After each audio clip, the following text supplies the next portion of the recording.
So we have a little treasure hunt going on with potatoes. Found one. Found one. You found one? Let's see. Yep. Oh, there's a spider. Okay, we need to knock this all over. Now with the spider there. We're gonna be okay. Alrighty. Let's see any more. Oh, bud, look. Look. Look, down here. Ooh. Gently.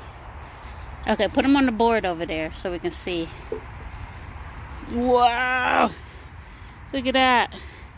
Come on. Here's another one. Oh, look. Ooh, he's huge. That's a little baby one. Don't pick them. Yeah, we got to pick it all out. Oh, my goodness. Oh, look. Yay. We got another bag, too. Oh, and another one. Another bag to do? Oh, man. We're so excited to see these potatoes.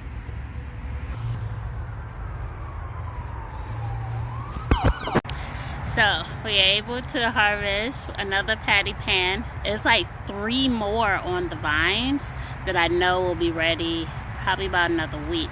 But let's check out Kushaw. And this is Kushaw. This one here on my left, the whole vine is dead. And I know they can grow bigger than this, but I'm gonna have to take it. The tendril here is dead, dried out. So I know I could take him. He's done. Alrighty. Now this one, the tendril is dried, but the vine is still good. So I wonder if he can still grow a little bit more. But this will be dinner now, and we'll save him for the future. He still looks good. He still looks good. Then I have acorn squash. A little baby. And a bigger guy. So we've had a pretty good harvest today. I harvested potatoes. Got a Kushaw squash. A little bit of oregano. I have more to pick, but I'm going to wait. Because I actually don't have scissors on me right now. They're in house. I planted some peas. A few more green beans. One little cucumber. What else? I'm going to give basil a little bit more loving because I think for the basil it needs some food. Oh, I'm sorry. I think for the basil it needs some food. They usually grow tall and big, and they're not as big right now. So I'm gonna check on a mint to see if I can harvest some mint. And what else? Patty pan squash and a Kushaw. Yeah.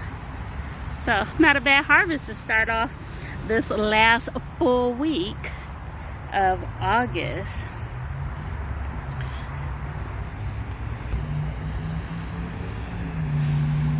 I'm going to put them in this bag so I can get them out of the garden.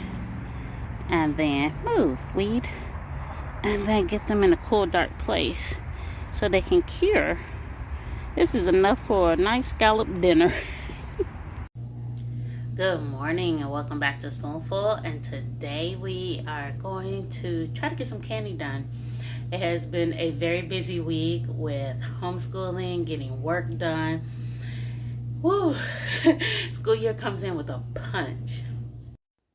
We started this week off with homeschooling. It is back to school or back to the desk time for us, and I prioritize that in the beginning of the week. We get a lot of work done, a lot of topics are introduced, and a lot of grace is given because it's the beginning of the school year and you're just kind of getting out of that summer fun and getting down to some serious learning. So we ease our way into the school year, and part of that time of easement allows me to finish canning with some of the summer produce that's coming in. I know some people are super picky about their tomato sauce or spaghetti sauce, but my family isn't. And I think it's because my husband has been allergic to it the majority of our marriage, so we rarely eat it. So in here is homegrown oregano, homegrown basil, and then tomatoes straight from the farmer. Now, where my family does get down and dirty and picky is on peaches. And here I'm making peach pie mix. I couldn't even get all of it in the jar without my crew coming along. I was like, is that breakfast? Are you making that for breakfast? I am mashing up some of the mixture. You could use arrowroot. In this case, I used um, it's like a form of cornstarch. I'll put the name on the screen when I think of it. But it's a form of cornstarch that you could can with. And before it warms up on the stove, I need to mash up that powder consistency. In goes a ton of peaches and the lemon juice that I had it soaking in. And I'm going to give this a mix and coat every inch of these peaches with the pie mix. I use this mix not only to make peach pie or peach cobbler, but I make a bunch of pop pies or pop tarts, pastry strudels in the winter time. It's something very easy to whip up a batch of pie crust in the blender, and then I pour this in the middle and bake it. And it's a sweet breakfast that goes along, of course, with some protein, and allows for my family to have something warm and toasty in the morning that reminisces of not only the heat of summer, but the hard work that is required when you grow your own food. And so right into the canner they went, and out they come, and they're hot. Let them work. So I'm sharing with you the way that my family loves it, especially this time of year. And it's basically like a peach cobbler or or peach. So anyway, in this bowl is oatmeal, a little bit of sugar, and almond flour, cinnamon, and I'm just mixing it up with some melted butter. Then I'm just going to dump that right on top of these peaches, and we're going to eat this as a side dish for breakfast. Trust me, it was completely gone. My son even ran his finger across the bottom to lick up whatever was he could get his fingers on. We love this, and we do it with apples too. Next on the docket was some peaches that I placed in a pot. That big old canner won't even share the spot, but we are going to blend these up and turn them into peach sauce, just like applesauce. And I can these in the little 4-ounce jar because we take these to lunch for the next, I would say, month until applesauce season really kicks around. My crew loves these little peach pie sauces. Peach sauce is so good. So we have gotten a lot of peaches done. Let's hop on over to onions. Now, I picked up a 5-pound bag of onions at the end of last week, and I was finally able to get through them. We mistaken every single year of getting a couple pounds of onions in the house, and then come December, I'm buying bags of frozen onions or onions from the grocery store, and I feel like it's such a waste. Why not preserve the onions during the summer season when they are fresh? So I don't think anybody else likes to cut up onions. I'm just like everybody else. They make my eyes burn, make my nose start to run, you name it. But what I've done is I've taken half of this bag of onions, and we are going to pickle them. Now, before I decided to do this, I did a test run. I grabbed the pickles, I grabbed the onion and I pickled it and left it in the fridge for 3 days and see if it's something my family likes. I threw it into 2 dishes and everybody seems to love it. So I was like, all right, if we could do it with one, we could do it with a bunch. So here we are chopping up these onions so that we can get them into the pickling brine and get them into jars. I have a broth in this pot simmering. I just took the lid off, but we're going to put the onions in here before we jar it up.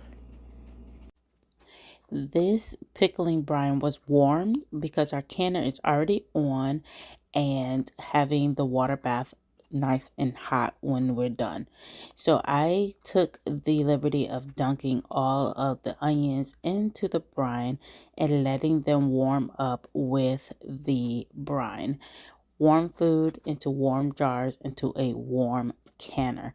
We do not want to mix that combo up.